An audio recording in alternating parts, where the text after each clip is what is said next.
Film की शुरुआत में हम एक फैक्ट्री देखते हैं जहां एक महिला वर्कर प्रोडक्शन का काम कर रही होती है। फिर यह महिला अपने घर के लिए रवाना होती है। साथ ही हम एक आदमी को देखते हैं जो फोन पर बात कर रहा है जबकि काम कर रहा है, लेकिन वह जी एरिया में है, वहां नेटवर्क की समस्या है। फिर घर आने के बाद यह महिला वर्कर खाना बनाती है और अपने पुराने रूप से जुड़ती है। जब वह बर्तन दे रही होती है तो उसे बाहर से कुछ आवाजें सुनाई देती हैं, लेकिन वह बाहर देखती है। आदमी अपने दोस्त माइक को वॉइस मैसेज भेजता है कि मैं 5 मिनट में शहर पहुंचने वाला हूं और तुम्हें कल एक स्थिर फोन लाइन से कॉल करूंगा। अब यह महिला वर्कर ज़ोंबी में बदल चुकी होती है।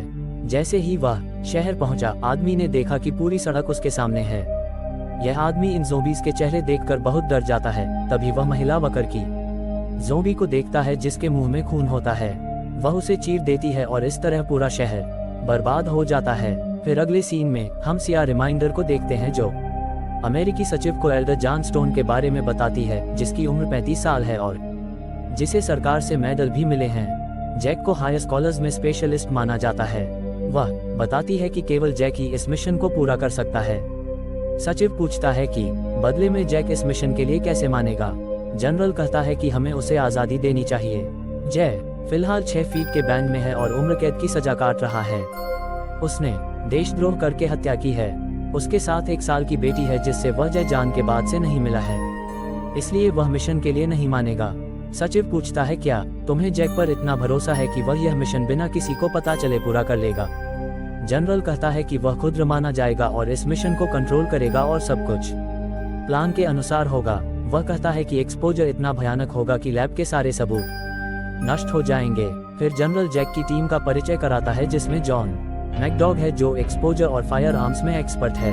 जॉन कांच और पेंसिल शार्पनर की मदद से जानलेवा हथियार बना सकता है।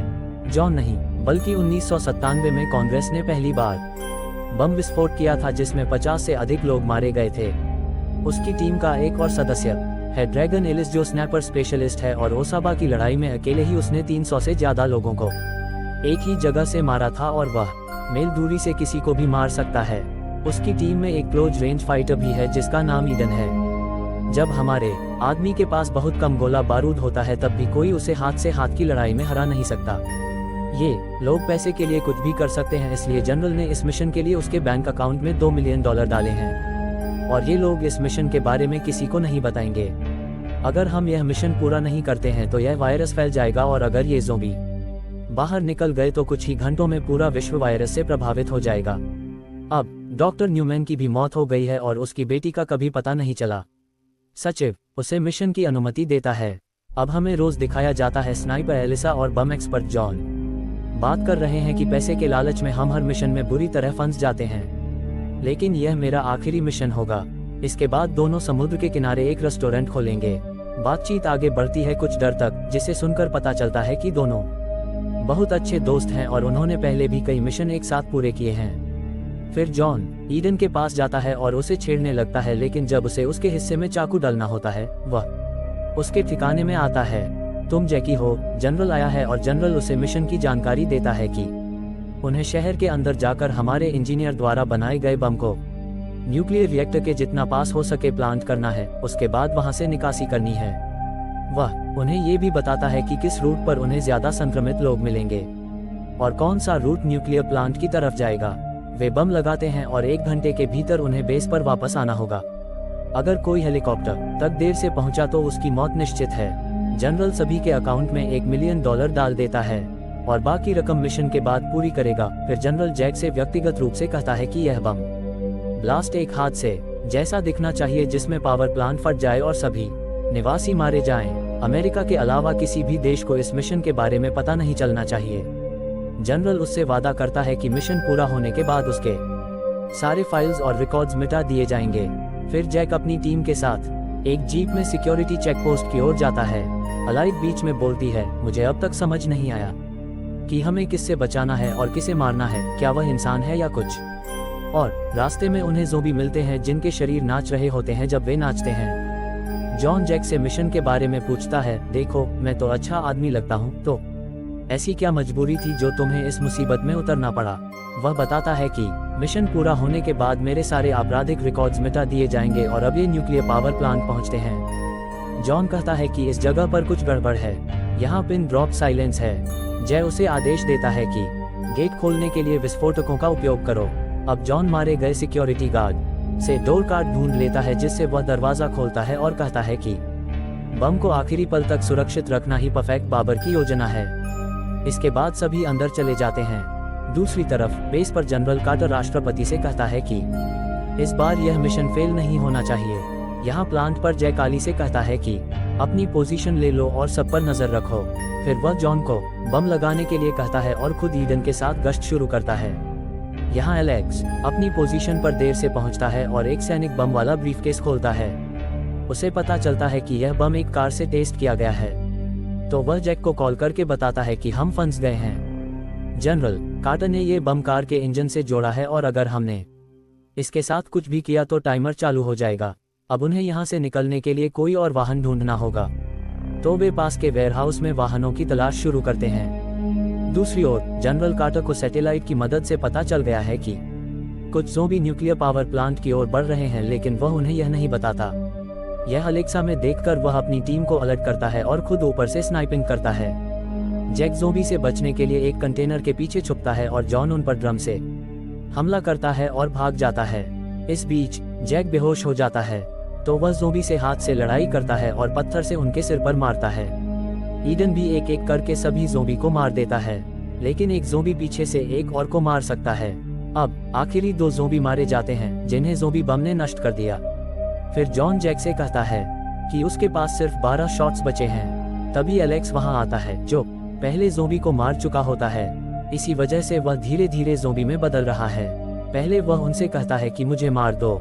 जॉन को उसे न चाहते हुए भी मारना पड़ता है। जॉन अपने सबसे अच्छे दोस्त को मारकर बहुत दुखी होता है। जैक उसे समझाता है कि ये दुखी होने का समय नहीं है, हमें इस शहर को बम फटने से पहले छोड़ना होगा और कार्टर से बदला लेना होगा। इसके बाद तीनों न्यूक्लियर पावर प्लांट से निकलकर शहर की ओर बढ़ते हैं। रास्ते में जॉन कहता है कि अगर इस बार वह पीछे हटा तो वह खुद कार्टर को मारेगा। हाँ, मैं अपने हाथों से मारूंगा। यहाँ हम कार्टर की सीसीटीवी फुटेज में देखते हैं कि उसके सैनिक शहर में प्रवेश कर चुके हैं। अब एक अधिकारी कार्टर को बताता है कि इस हेलीकॉप्टर के ब्लेड्स में कुछ समस्या है और मैकेनिक भी उपलब्ध नहीं है।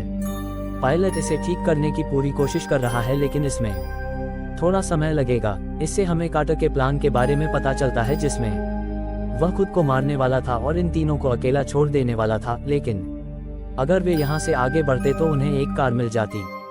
इस कार का ड्राइवर पास में मृत पड़ा होता है। फिर तीनों कार से उतरते हैं। जैक कहता है कि आगे हमें इतने ज़ोंबी मिलेंगे कि हमारे पास की एम्यूनिशन भी कम पड़ जाएगी। ईडन कहता है कि वे चलेंगे, मुझे गोलियों की जरूरत नहीं है।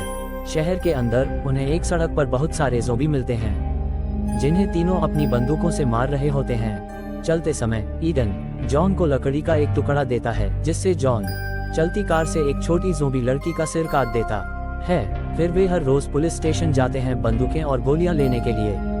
वहां उन्हें कुछ ज़ोंबी भी मिलते हैं। जीन्स को बचाते हुए वे जल्दी से दरवाजा बार कर देते हैं। तीनों अलग अलग जगहों पर कोलिन को ढूंढते हैं। जैक को कुछ गोलियां मिलती हैं और उसे जैकी बैंड में एक लड़की भी मिलती है, जो है सामंथा न्यूमैन, डॉक्टर न्यूमैन की बेटी। डॉक्टर न्यूमैन उस आर्मी क्ले प्रोजेक्ट पर बहुत से लोगों पर काम कर रहे थे और वही थे जिन्होंने बायोलॉजिकल हथियार बनाया था। वह जैक को आज़ाद कर देती है और फिर जॉन और ईडन भी वहां आ जाते हैं। सामंथा से पूछने पर जॉन बताता है कि हम पूरी तरह पहुंच चुके हैं। अपनी जान बचाने के लिए हमें यहाँ से 300 मील दूर जाना होगा, वरना हमारी हालत हिरोशिमा के लोगों जैसी हो जाएगी। स्टेशन के दरवाजे पर बहुत सारे ज़ोंबी इकट्ठा हो जाते हैं, इसलिए सभी छत पर चले जाते हैं। जनरल कार्टर स्टेशन की कैमरा फुटेज में उन्हें देख लेता है और सचिव को कॉल करने का आदेश देता है। छत पर जैक को पिस्तौल चलाना सीखना होता है जनरल के लिए। फिर दोनों ज़ोंबी एक साथ हमला करते हैं। यहाँ वे लौटते हैं और जॉन दूसरी ओर से गोलीबारी कर रहा होता है। सामंथा बताती है कि मुझे जय में क्लब में लड़ाई करने के लिए डाला गया था। फिर जय अपना परिचय उसे देता है और कहता है कि हमने इस वायरस को खत्म करने के लिए न्यूक्लियर बम प्लांट किया है और एक्सपोजर 30 मिनट में होने वाला है। जनरल कहता है कि यह वायरस नहीं है, यह माइक्रोबायोटिक न्यूट्रिशन है जो मेरे पिता ने लैब के अंदर बनाया था और उस प्रोजेक्ट के लिए सरकार ने उन्हें मिलियंस ऑफ डॉलर दिए थे। ... फिर हम जनरल के पिता डॉक्टर न्यूमैन को पास्ट में देखते हैं, जो चूहों पर एक्सपेरिमेंट कर रहे होते हैं। वह जनरल कार्टर को बताते हैं कि उनका एक्सपेरिमेंट फेल हो गया है और जो जहर उन्होंने बनाया है वह जिंदा जीवों के नर्वस सिस्टम को कंट्रोल करके एग्रेशन बढ़ाता है, और जब वह इसे एक चूहे पर टेस्ट करते हैं तो वह जहर उसके शरीर के अंदर से उसे खाना शुरू कर देता है। डॉक्टर न्यूमैन अब भी खुद को कंट्रोल नहीं कर पाते और कार्टर उन्हें आदेश देता है कि इसे किसी इंसान पर टेस्ट किया जाए। डॉक्टर उन्हें इन्फेक्शन को लेकर चेतावनी देते हैं, लेकिन कार्टर कहता है कि अभी किसी इंसान पर टेस्ट करो।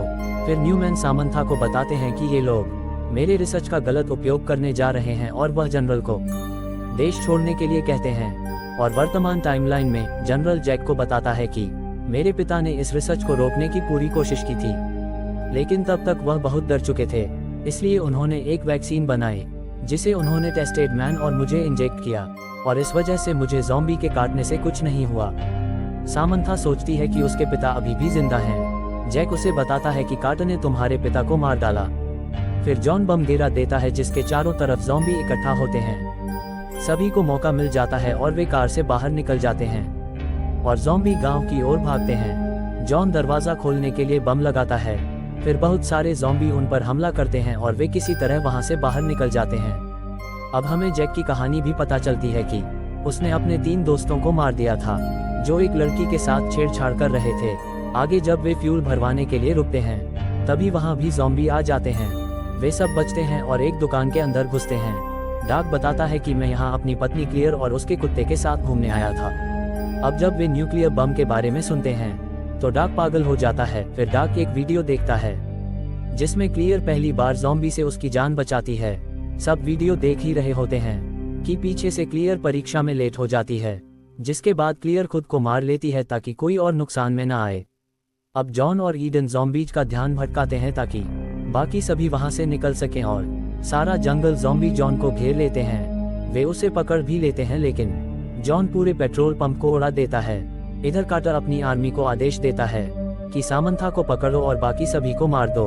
उसका हेलीकॉप्टर अभी भी ठीक नहीं हुआ है। जब जैक और डाक एयरपोर्ट की ओर बढ़ रहे होते हैं तो वहां उनकी मुलाकात कार्टर से होती है, जो जैक की बेटी क्रिस्टीन को भी साथ लाया होता है। वह जैक से सामंथा के बदले उसकी बेटी की मांग करता है, क्योंकि सामंथा के खून में इस वायरस की वैक्सीन है। जब सामंथा वहां होती है तभी एक मॉन्स्टर ज़ॉम्बी आता है जिससे जैक क्रिस्टीन को बचाता है और डी के साथ एक गोदाम में पहुंच जाता है। जैक और ड्रैगन 2 सैनिकों को मार गिराते हैं जो उनके पीछे आए थे। फिर वह क्रिस्टीन को लेकर हेलीकॉप्टर की ओर जाता है और यहाँ मास्टर ज़ॉम्बी पूरी तरह से कार्टर को मार देता है और अब वह सामंथा को मारने के लिए पीछे दौड़ता है। तभी जैक आता है और उससे लड़ाई शुरू करता है और अचानक ईडन भी वहां आ जाता है, लेकिन दोनों मिलकर भी मास्टर ज़ॉम्बी को नहीं हरा पाते। फिर डाक को हेलीकॉप्टर में एक मिसाइल लॉन्चर मिल जाता है जिससे वह मास्टर ज़ॉम्बी को उड़ा देता है। फिर सभी लोग वहां से हेलीकॉप्टर में निकल जाते हैं और समय पूरा होते ही पूरी सिटी न्यूक्लियर ब्लास्ट से तबाह हो जाती है। और दोस्तों, इसी के साथ यह मूवी समाप्त हो जाती है। बाकी दोस्तों, अगर आपको ये कहानी अच्छी लगी, मूवी पसंद आए, एक्सप्लेनेशन अच्छा लगा तो वीडियो को लाइक करें और चैनल को सब्सक्राइब करें। तब तक अगली वीडियो में गुड बाय, अलविदा, टेक केयर और फाइनली थैंक्स फॉर वॉचिंग।